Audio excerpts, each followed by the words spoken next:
Share muna tayo ng mga blessings. At dahil sa nabalitaan natin na magkakaroon ng gift-giving activity sa higit kumulang na 200 na kabataan ng Cielito Homes, Barangay 177 ng Zone 15 North Caloocan City, agad na nagtungo ang ating team sa Caloocan para makasama ang ating mga SK or KK-DOT upang suportahan ang kanilang initiated activity na talaga namang nagpasaya sa mga kabataan ng Cielito Homes. Pero bago yan, dahil napaaga tayo, may naabutan tayong nagsusumba, kaya susubukan nating magpasumba hindi sa mga mami kundi sa lahat ng mga kabataan na nandirito. So subukan muna nating manghikayat kung i-accept nila ang ating challenge. Pag ako ba nagturo ng Zumba, magjo-join kayo?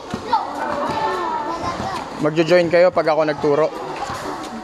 Magsusumba rin kayo? Dahil dyan, hindi na tayo nagpatumpik-tumpik pa at agad na tayong nagpatugtog at nag-lead ng dance fitness sa mga kabataang ito. Pero syempre, may mga mami din na nag-join dyan. Okay? So, after po nating magpa-dance fitness, ito na po yung ating gift giving na pinangunahan ng ating kaibigan na si SK Chairman Vince Salbani kasama ang kanyang mga SK Kagawad. Syempre, andyan din po yung masipag naming Deputy Chief ng ating RP Kadu NCR na si Police Major Marlon Yubananyan, at kasama rin po natin ang mga kapulisan ng Caloocan City Police Station Substation 8 na talaga na mga pinamunuan ni Police Major Harold Aaron H. Melgar, ang ating Substation 8 Commander, no? Dahil dyan, hingi naman natin ang ating interview kay Vince. Vince, pasok! So ngayong araw po ay naglulungsad po kami ng Christmas gift giving po para sa mga kabataan ng Barangay 177. Ginagawa po namin to upang makapagbigay po ng konting kasiyahan sa mga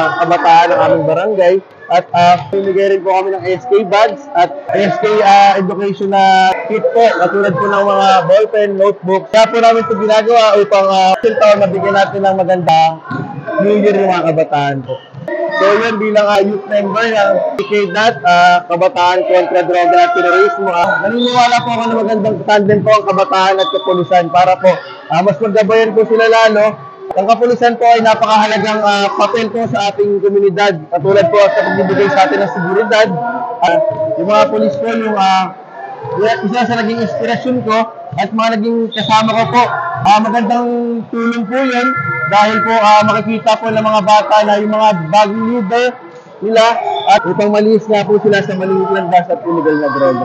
Ang sarap lamang pong pakinggan na sa ating mga kabataan or ating mga youth leaders nanggagaling ang mga salita ng panghihikayat upang mailayo natin ang ating mga kabataan sa pinagbabawal na gamot or illegal na droga. Mabuti nang ma-addict sa sports, physical fitness or sa kahit na anong mga activity na makapagpapalakas ng ating katawan kesa sa illegal na droga na maaaring makasira sa buhay ng kahit na sinong gagamit nito. Maraming salamat po, Coach Dennis Zuniga, at ito po ang ating vlog. Suportahan po natin ang mga activity ng ating Philippine National Police, ganunin po ng ating mga KK-DOT. Maraming salamat po.